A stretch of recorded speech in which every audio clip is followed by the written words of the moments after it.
Voici le discours d'aujourd'hui, la Trinité, une incohérence maquillée en mystère. Bonjour à tous. Aujourd'hui, je vais vous parler d'un concept central dans le christianisme, la Trinité. On nous dit que c'est un mystère. Mais quand on prend le temps de réfléchir, d'analyser les textes, et de revenir à l'histoire, on découvre que ce n'est pas un mystère, c'est une incohérence. Et je vais vous montrer pourquoi. 3 personnes, un seul Dieu. La doctrine affirme que Dieu est 3 personnes, le Père, le Fils, et le Saint-Esprit. Mais aussi que ces 3 sont un seul Dieu. Alors posons la question simple. Comment 3 personnes distinctes peuvent-elles être un seul être sans être 3 dieux? On connaît leurs noms, leur rôle, leurs interactions. Ce n'est donc pas un mystère d'identité. Le mystère est censé être dans leur relation. Mais cette relation n'est jamais expliquée. Elle est simplement affirmée, comme un dogme qu'il ne faut pas remettre en question. Les analogies ne tiennent pas. On nous parle d'eau et liquide, glace, vapeur. Du soleil, astre, lumière, chaleur. De l'homme, corps, âme, esprit. Mais aucune de ces analogies ne reflète la Trinité telle qu'elle est formulée. 3 personnes, chacune pleinement Dieu, mais un seul Dieu. Ces images sont des tentatives de simplification, mais elles échouent à résoudre la contradiction. Le texte biblique contredit la doctrine. Prenons Jean 1, 1. En français, on lit. La parole était Dieu. Mais en grec, le texte dit. Ce qui signifie plutôt, le logo était divin. La traduction française masque une nuance essentielle, le logo est de nature divine, mais distinct de Dieu. Et Jésus lui-même dit. Le Père est plus grand que moi. Jean 14, 28. Je suis venu faire la volonté de celui qui m'a envoyé. Jean 6, 38. Donc Jésus n'est pas égal au Père. Il reçoit une mission. Il obéit. Il ne s'est jamais envoyé lui-même.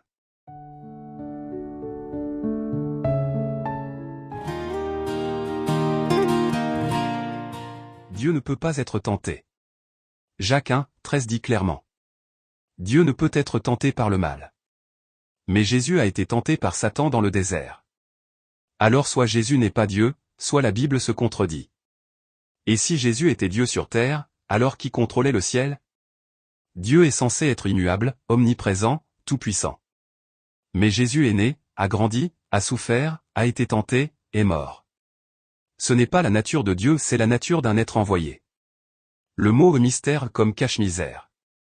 Quand une doctrine ne tient pas debout, on l'appelle mystère.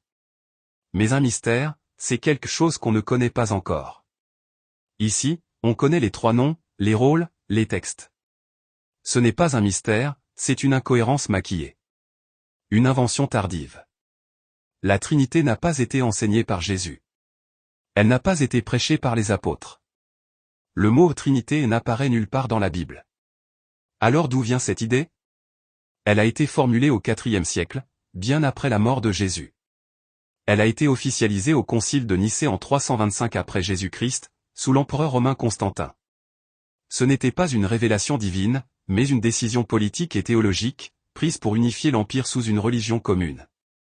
Une idée bien plus ancienne, et païenne. La Trinité n'est pas une idée nouvelle. Bien avant le christianisme, les civilisations païennes avaient déjà leur Trinité divine. En Égypte, Osiris, Isis et Horus formaient une triade sacrée. À Babylone, on vénérait Ninro, Sémirami et Tammuz. En Inde, Brahma, Vishnu et Shiva représentent une trinité cosmique.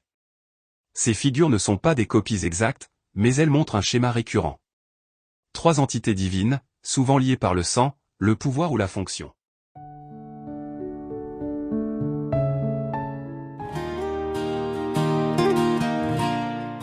Quand l'Empire romain a adopté le christianisme, il l'a fait avec ses propres filtres culturels. Et sans le vouloir ou peut-être volontairement, il a intégré une structure païenne dans une religion monothéiste. Ce n'était pas une révélation divine. C'était une adaptation politique et culturelle. Une manière de rendre le christianisme plus digestible pour les peuples habitués aux triades divines. Et aujourd'hui, on appelle ça un mystère, alors que c'est simplement une reprise d'un vieux modèle religieux. Comme conclusion, voyons les points principaux que nous avons abordés dans ce discours. La Trinité n'est pas un mystère, mais une incohérence logique. Les textes bibliques, en particulier le grec original, ne soutiennent pas l'idée d'un Dieu en 3 personnes. Jésus lui-même affirme sa soumission au Père, sa mission reçue, et sa distinction claire d'avec Dieu. Dieu ne peut pas être tenté, mais Jésus l'a été, ce qui contredit la nature divine. Le mot Trinité n'apparaît nulle part dans la Bible. C'est une doctrine inventée 300 ans après Jésus, au Concile de Nicée. Et cette doctrine reprend des schémas religieux païens déjà présents en Égypte, Babylone et ailleurs. Si ce discours t'a parlé, n'oublie pas. Abonne-toi à la chaîne. Active la cloche de notification. Mets un pouce bleu. Partage cette vidéo autour de toi. Et surtout, ne rate pas les prochains discours où on va décortiquer d'autres enseignements qui n'ont aucune base biblique. Et je terminerai avec cette phrase simple, mais révélatrice. C'est vraiment incohérent de dire que Dieu a 3 têtes et un seul corps. Si Jésus était réellement Dieu, alors il serait né avec 3 têtes.